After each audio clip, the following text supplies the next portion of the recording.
नमस्कार साथियों, स्वागत अभिनंदन है आप सभी का आपके अपने YouTube channel Kedarnath classes Uttarakhand में। तो प्यारे बच्चों, आज फिर हम लेकर आए हैं एक नया टेस्ट। हमारे प्रदेश में 416 पद वीडियो बीपीओ लेखपाल पटवारी के और 2000 पद उत्तराखंड पुलिस कांस्टेबल के आए हुए हैं, जिनका एग्ज़ाम होगा आपके जून और जुलाई में। तो उन्हीं से संबंधित ये हमारा क्लास चलाई जा रही है प्यारे बच्चों।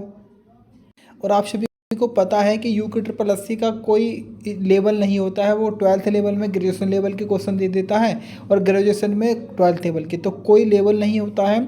इसलिए हमने ये प्रैक्टिस सेट को उत्तराखंड और जीके के इसमें क्वेश्चन होंगे आज के प्रैक्टिस सेट में।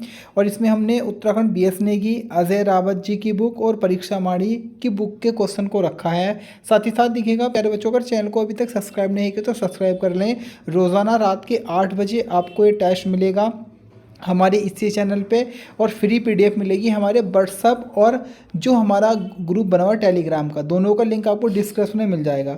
उसके बाद मैं एक चीज़ और बता देना चाहता हूँ प्यारे बच्चों, अगर आप उत्तराखंड में स्नातक स्तरीय भर्ती की तैयारी करना चाहते हैं तो 1 मई से बैच हमारे स्टार्ट हो जाएगा। बच्चे उसमें ऐड होने अभी से शुरू हो गए हैं।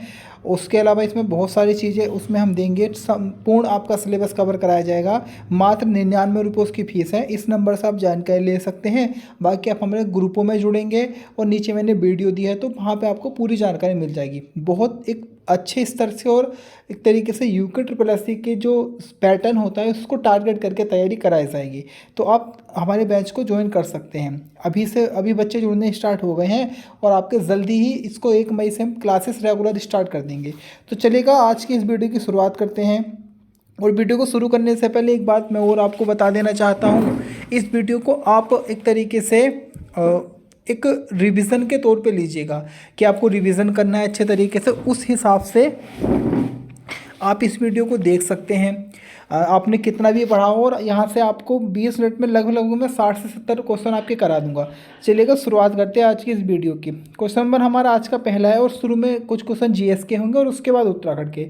भारत के जनसंख्या के इतिहास में जननांग विभाजन वर्ष किसे कहा जाता है? तो यह है बच्चों आपका 1921, क्योंकि ऐसा हुआ था प्यारे बच्चों 1911 से 1921 के मध्य, यानी कि इन 10 सालों में हमारे देश की जनसंख्या बढ़ने की जगह घट गई थी। तो इस कारण इसे महान विभाजक वर्ष के रूप में, मतलब एक तरीके से सबसे कम यहाँ पे जनसंख्या बढ़ोतरी हुई थी, और कहना ये है कि जनसंख्या इस समय बढ़ने की जगह आपकी घट गई थी, और कि इस कारण से क्या कहा जाता है, महान विभाजक वर्ष 1921 को।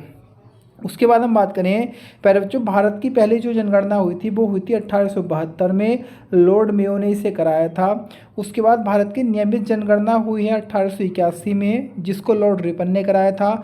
अब तक भारत में 15 जनगणना हो चुकी है। 15वीं जनगणना हमारी 2011 में हुई थी। जो कुल अगर आएगा तो 15वीं है, लेकिन स्वतंत्र भारत की अगर आए तो होती है 7वीं हमारी जनगणना। सर्वाधिक जनसंख्या की मैं बात करता हूँ प्यारे बच्चों, सर्वाधिक जनसंख्या वाला हमारा राज्य है यूपी। उसके बाद हमारा सर्वाधिक जनसंख्या वाला जो राज्य, मतलब सबसे कम जनसंख्या वाला राज्य है हमारा आता है सिक्किम आता है। और भारत का दुनिया में जनसंख्या में स्थान 2011 के अनुसार अगर पूछे तो दूसरा है, और वर्तमान में अगर पूछ ले वर्तमान में कौन से नंबर पे हम, पहले नंबर पे है। अगला प्रश्न है 2011 की जनगणना के अनुसार विश्व की कुल जनसंख्या में भारत की भागीदारी कितनी है? तो भारत की भागीदारी है 17.5%। मतलब ऐसा आइडिया लगाओ कि पूरी दुनिया में अगर 100 लोग रहते हैं तो उसमें लगभग 17.5 व्यक्ति भारत में निवास करते हैं, मतलब कुल आबादी का 17.5% हमारे देश में निवास करता है 2011 के आंकड़ों के अनुसार। अगला है भारत का सबसे बड़ा मूंगफली उत्पादक राज्य कौन सा है? तो प्यारे बच्चों ये हमारा गुजरात है। सबसे अधिक मूंगफली गुजरात में होती है। सबसे ज़्यादा नमक का उत्पादन भी आपके गुजरात में ही होगा। सबसे लंबी तटीय रेखा मतलब समुद्री रेखा बनाने वाला राज्य भी हमारा गुजरात ही है। गुजरात की राजधानी अगर हम बात करें तो गुजरात की राजधानी गांधीनगर है। गुजरात की अगर हम बात करते हैं तो गुजरात के क्षेत्र से ही आपके गुजरात पोरबंदर से ही आते थे, महात्मा गांधी जी का क्षेत्र ये पड़ता है गुजरात वाला क्षेत्र। उसके बाद अगर मैं बात करता हूँ प्यारे बच्चों गुजरात के बारे में, तो गुजरात में ही आपका गिर राष्ट्रीय उद्यान देखने को मिलेगा, जहाँ पे अफ्रीकी शेर आपके देखने को मिलते हैं। तो आपका गिर राष्ट्रीय उद्यान कहाँ पे, गुजरात में आ जाता है। अगला प्रश्न है कर्क रेखा कहाँ से गुजरती है? तो प्यार कहाँ से नहीं गुजरती? तो कर्क रेखा हमारे अगर मैं बात करता हूँ प्यारे बच्चों तो हमारे पाकिस्तान से भी गुजरती है, म्यांमार से और बांग्लादेश से, लेकिन नेपाल से नहीं गुजरती। अब मैं भारत की बात करता हूँ। भारत में आता है कई बार क्वेश्चन कि भारत के कितने राज्यों से कर्क रेखा गुजरती है। तो अगर हम बात करते हैं प्यारे बच्चों इंडिया के मैप को अगर हम देखें सिंपल सा, तो भारत के मध्य से होकर गुजरती है कर्क रेखा, और कुल भारत के 8 राज्यों से गुजरेगी। कर्क रेखा भारत के कितने राज्यों से गुजरती है? 8 राज्यों से। कौन कौन से हैं आपके? मिजोरम है, याद लिख लीजिएगा, नोट कीजिएगा, मिजोरम, उसके बाद त्रिपुरा, उसके बाद पश्चिम बंगाल, उसके बाद गुजरात, उसका झारखंड और छत्तीसगढ़, राजस्थान और आपका मध्य प्रदेश। मिजोरम, त्रिपुरा, पश्चिम बंगाल, गुजरात, झारखंड, छत्तीसगढ़, राजस्थान और आपका मध्य प्रदेश। तो कुल मिलाकर 8 राज्य हैं जहाँ से कर्क रेखा गुजरती है। और इसको याद करने की ट्रिक क्या है? फेमस ट्रिक है, जिसने बच्चों ने तैयारी की होगी उनको पता भी होगा। मित्र पर गमछा झाड़, मित्र पर गमछा झाड़, ये आपकी ट्रिक है इसको याद करने की। मैं से मिजोरम, तैसे त्रिपुरा, पैसे पश्चिम बंगाल, ऐसे राजस्थान, मैं से मध्य प्रदेश, गैसे गुजरात, छः से छत्तीसगढ़ और झाड़ से झारखंड। तो कुल 8 राज्यों से गुजरती है हमारी कर्क रेखा। अगला क्वेश्चन है, पृथ्वी ग्रह की संरचना में प्रावार यानी कि मेंटल के बीच क्रोड निम्नलिखित में से किस एक से बना है? तो ये देखिएगा पृथ्वी की आंतरिक सतह को जब हम विभाजन करते हैं तो वहाँ से क्वेश्चन बना है, तो ये आपका सिलिकॉन से बना होता है। ऑप्शन सी हमारा करेक्ट हो जाएगा। पृथ्वी से आपको याद रखना है, पृथ्वी अगर आकार के मामले में हम बात करेंगे तो आकार के मामले में पृथ्वी 5वां बड़ा ग्रह है, और सूर्य से दूरी के मामले में जैसे सूर्य है उसके बाद इस तरीके से ग्रह है, तो सूर्य से दूरी के क्रम में अगर हम बात करेंगे तो तीसरे नंबर पर आता है। अगर पृथ्वी को आकार के मामले में देखिए, जैसे सबसे बड़ा ग्रह बृहस्पति है, सबसे छोटा आपका शुक्र आ जाता है। अगर इस तरीके से मालूम कर ले कि पृथ्वी का आकार कौन से नंबर का ग्रह है, तो 5वें नंबर का। और सूर्य से दूरी की बात करें, जैसे सूर्य के सबसे नज़दीक आपका बुध ग्रह आ जाता है, उस इस हिसाब से हम देखें तो तीसरा ग्रह है। पृथ्वी की हम बात करें तो पृथ्वी आपका जो पृथ्वी दिवस मनाया जाता है प्यारे बच्चों, पृथ्वी दिवस हम मनाते हैं 22 अप्रैल को। पृथ्वी दिवस कब मनाया जाता है? 22 अप्रैल को मनाया जाता है, ये आपको याद कर लेना है। अगला है दादा साहब फाल्के पुरस्कार 2021 से किसे सम्मानित किया गया? तो ये तो मिला था रजनीकांत जी को, लेकिन जो अभी नवीनतम वाला है 2024 वाला, 2024 में जो मिला है वो मिथुन चक्रवर्ती को मिला है। ये आपको याद करके चल लेना है। दादा साहब फाल्के की हम बात करें तो देखिएगा दादा साहब फाल्के जो आपके पुरस्कार की हम बात करते हैं प्रारंभ हुए थे 1969 में। 1969 में पुरस्कार चले थे, और सबसे पहले जो दादा साहब फाल्के पुरस्कार मिला वो देविका रानी रोरिक को मिला। ये क्वेश्चन आप नोट करते हुए चलिएगा, जो मैं एक्स्ट्रा क्वेश्चन बताता हूँ। देविका रानी रोरिक को पहला दादा साहब फाल्के पुरस्कार मिला था। अब ये देखिएगा कैसे स्टार्ट हुए दादा साहब फाल्के पुरस्कार। तो भारत में जो पहली फिल्म बनी थी राजा हरिश्चंद्र, भारत की पहली फिल्म का नाम क्या है? राजा हरिश्चंद्र, जो 1913 में बनी थी, और ये गूंगी फिल्म थी, मतलब मूक फिल्म थी, इसमें साउंड नहीं होता था, सिर्फ इसमें दृश्य होते थे। तो 1913 में पहली फिल्म जो थी भारत की राजा हरिश्चंद्र, उसको एक तरीके से दादा साहब फाल्के के द्वारा ही बनाया गया था। घुंडीराज दादा साहब फाल्के, और घुंडीराज दादा साहब फाल्के को भारतीय फिल्म जगत का पितामह कहा जाता है, तो उन्हीं की याद में पुरस्कार दिया जाता है। और फिल्म जगत का भारत में सबसे बड़ा पुरस्कार है दादा साहब फाल्के पुरस्कार। दुनिया में आता है ऑस्कर पुरस्कार। भारत की पहली मूक फिल्म थी राजा हरिश्चंद्र 1913 में, और भारत की पहली बोलती फिल्म जो थी उसका नाम था आलम हारा। आलम हारा, आलम आरा लिख लेंगे, या कहीं कहीं आलम हारा उसको दिया है, जो 1931 में बनी थी। 13 को उल्टा कर दो 31, तो इस तरीके से आप याद कर लेंगे। अगला प्रश्न है, भूकंप उत्पत्ति का मूल स्थान क्या कहलाता है?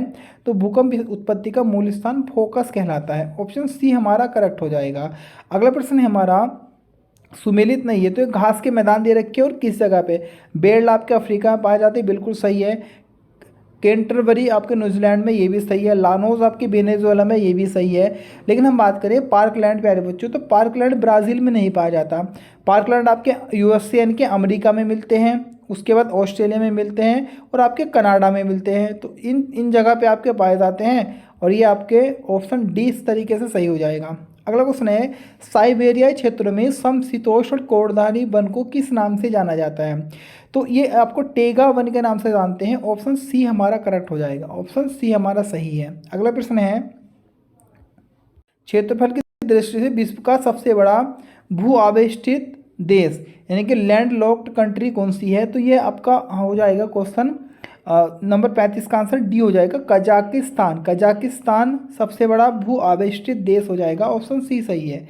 मुगल बादशाह ने किसे नवाब की उपाधि दी थी? तो मुगल बादशाह ने डुप्ले को नवाब की उपाधि दी थी, ऑप्शन बी हमारा करेक्ट हो जाएगा। मुगल काल का संस्थापक बाबर है। मुगल काल का अंतिम राजा है बहादुर शाह द्वितीय के नाम से जानते हैं, जिसको रंगून म्यांमार में जिसकी मृत्यु हुई थी।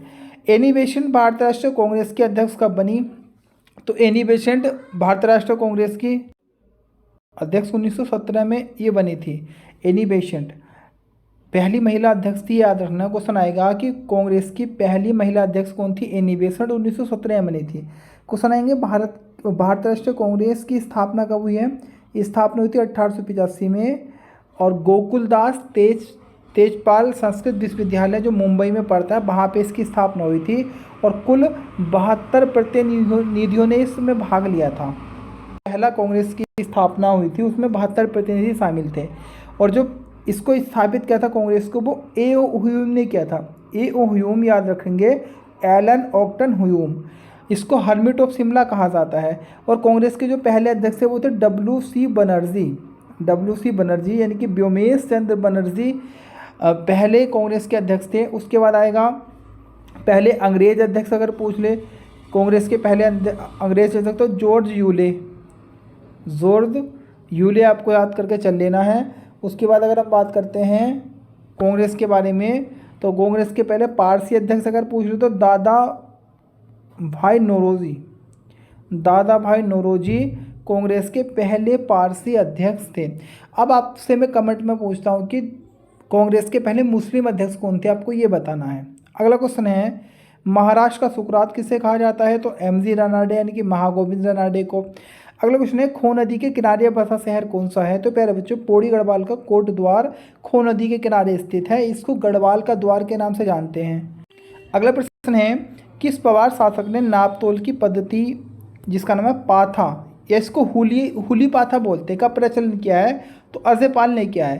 प्यारे बच्चों, अजयपाल पवार वंश के 37वें राजा थे। अजयपाल ने बामनगढ़ों को जीतकर एक अखंड गढ़वाल की स्थापना की थी। तो अजयपाल इंपॉर्टेंट है, जब पवार वंश पढ़ेंगे तो वहाँ बहुत अच्छी से जानकारी दी जाएगी। और जो हमारा पेड बैच चलेगा भी 1 मई से स्टार्ट होगा, बहुत अच्छी उसमें चीज़ें पढ़ाई जाएंगी। 99 रुपये में 85 तो आपको प्रैक्टिस सेट मिलेंगे, और रेगुलर क्लासेस मिलेगी हर सब्जेक्ट की, प्लस रोज़ हम टेस्ट कराएंगे। तो देखिएगा, बहुत 1 रुपये 1 दिन का लगभग आपका पड़ेगा। अगर आप इच्छुक हैं तो ज्वाइन हो सकते हैं। अगर कुछ समझ में नहीं आ रहा तो कमेंट कर दे, पूरी जानकारी आपको मिल जाएगी कमेंट में ही, और आपको मैसेज कर दिया जाएगा आपके नंबर पे। मसूरी लाइब्रेरी की स्थापना कब हुई? तो प्यारे बच्चों, मसूरी लाइब्रेरी की स्थापना 1843 में हुई थी, ये आपको याद कर लेना। अगला है, नीलकंठ मंदिर पौड़ी गढ़वाल में है, और नीलकंठ पर्वत कहाँ पे है? तो प्यारे बच्चों, नीलकंठ पर्वत की हम बात करेंगे तो ये हरिद्वार क्षेत्र में आपके पड़ता है, ऑप्शन बी हमारा करेक्ट हो जाएगा। नीलकंठ मंदिर पौड़ी में है, और नीलकंठ हमारा अगर आएगा पर्वत कहाँ पे है? तो ये हमारा हरिद्वार में है। अगला, लठबरवा भोज किस जनजाति में प्रचलित है? तो प्यारे बच्चों, लठबरवा भोज हमारा थारू जनजाति में प्रचलित है। उत्तराखंड की सर्वाधिक आबादी वाली जनजाति थारू जनजाति है। सर्वाधिक थारू कहाँ पर रहते हैं? तो लगभग 98% थारू उधम सिंह नगर में निवास करते हैं। दीपावली को शोक पर्व के रूप में थारू मनाते हैं, और थारू की हम बात करेंगे, खुद को महाराणा प्रताप का वंशज मानते हैं, और थारू विधवा विवाह के अवसर पर लठबरवा भोज करवाते हैं। ऐसा कहा जाता है कि थारू में जैसे विवाह हो गया, मान लो थारू में विवाह हुआ, ये लड़का है और ये लड़की है, तो जब विवाह हो जाता है तो विवाह के 1 दिन बाद लड़की पुनः अपने माता पिता के घर चली जाती है। माता पिता के घर चली गई, उसके बाद लगभग 1 या 2 माह के बाद एक रस्म होती है, चाला रस्म होती है 1 या 2 महीने के बाद। और इस रस्म में क्या होता है, लड़की स्थायी रूप से अपने पति के घर जाती है।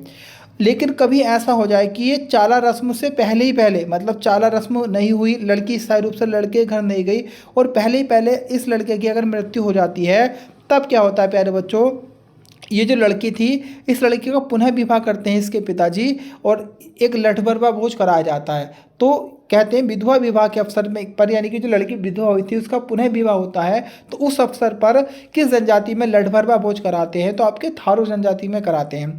अगला, गांधी जी द्वारा कौसानी स्थित स्वराज मंदिर स्वराज भवन का शिलान्यास कब किया गया था, तो प्यारे बच्चों ये हमारा 1929 में किया गया था। ऑप्शन डी हमारा एकदम करेक्ट हो जाएगा। श्याम शाह निसंतान थे, इसलिए इनकी मृत्यु के बाद इनके चाचा गद्दी पर बैठे। इनके चाचा का नाम क्या था, तो प्यारे बच्चों इनके चाचा का नाम था महीपति शाह। पहले श्याम शाह जी को देखते हैं, उसके बाद महीपति शाह जी को देखेंगे। श्याम शाह की हम बात करें तो इन्हें पवार वंश का क्या कहा जाता है, बिलासी राजा, बिलासी राजा कहा जाता है। और जब इनकी मृत्यु हुई थी तो इनकी बहुत सारी रानियां सती हुई थी, तो पवार वंश में सती प्रथा का उल्लेख भी सबसे पहले श्याम शाह के कार्यकाल में मिलता है। सामाशाही बागान आपके श्याम शाह ने ही बनाया था। महीपति शाह की हम बात करेंगे तो महीपति शाह को गर्भभंजन के नाम से जानते हैं। अगर आएगा गर्भभंजक तो माधो सिंह भंडारी जो महीपति शाह के सेनापति थे, और गर्भभंजन आएगा तो कहा जाएगा महीपति शाह। महाप्रचंड भुजदंड वाले राजा कहा जाता है कि इनके हाथ बहुत लंबे थे, तो इनको महाप्रचंड भुजदंड वाला राजा कहा गया था। अक्कड़ राजा भी कहा जाता है महीपति शाह को, क्योंकि मुगल राजा का जब राज्याभिषेक हुआ था औरंगजेब का, तो उसके दरबार में महीपति शाह नहीं गए थे। और अगर मैं बात करूँ सर्वाधिक आयु में पवार वंश में अगर कोई राजा बने थे तो वो कौन से थे, महीपति शाह ही थे। अगला है दीनदयाल विश्वविद्यालय वर्तमान में किस नाम से जाना जाता है, तो वर्तमान में प्यारे बच्चों इसका नाम है श्रीदेव सुमन विश्वविद्यालय। गढ़वाल विश्वविद्यालय का टिहरी परिसर को 2009 में अलग किया गया था, और 2009 में अलग करके 2010 में टिहरी गढ़वाल में दीनदयाल विश्वविद्यालय की स्थापना की गई थी। और उसके बाद में 2012 में जाके इसका नाम क्या रख दिया गया, श्रीदेव सुमन विश्वविद्यालय। ऊखीमठ नाम किसके नाम पे पड़ा है, तो प्यारे बच्चों ऊखीमठ आपका रुद्रप्रयाग वाले क्षेत्रों में स्थित है, और ये ऊषा जी के नाम पे आपका पड़ा हुआ है। टिहरी रियासत में प्रथम बार जनगणना कब हुई थी, तो ये हुई थी आपकी 1921 में। ऑप्शन डी हमारा सही है।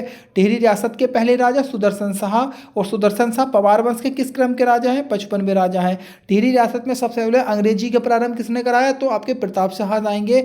और अगर हम बात करें टिहरी रियासत के किस राजा ने हिंदी टाइपराइटर का विकास किया था, तो कीर्ति शाह जी आ जाएंगे। अगला है हमारा नगाड़े खामोश के रचनाकार कौन है, तो नगाड़े खामोश के रचनाकार है गिरीश तिवारी गिरदा। ऑप्शन डी हमारा करेक्ट हो जाएगा। उसके बाद हम बात करें बद्रीनाथ मंदिर के लिए भूमि दान किसने दी थी, तो ये दी थी आपके बच्चों पद्मदेव ने। ऑप्शन डी सी हमारा करेक्ट हो जाएगा। तो आज की वीडियो थी, वीडियो अच्छी लगी तो एक एक कमेंट हर एक बच्चे को करना है जो सिलेक्शन चाहता है। उसके बाद सभी को सब्सक्राइब करना है चैनल अगर आप चाहते हैं, और रोजाना 8 बजे आइएगा हमारे चैनल पे, लाइव आपको टेस्ट मिलेगा। और उसके बाद हमारे ग्रुप में जुड़ेंगे तो वहाँ आपको फ्री PDF मिलेगी और रेगुलर क्लासेस चलेगी जब तक एग्जाम रहेगा। फिलहाल आज के लिए इतना ही, मिलूंगा कल फिर नई वीडियो के साथ। फिलहाल के लिए धन्यवाद।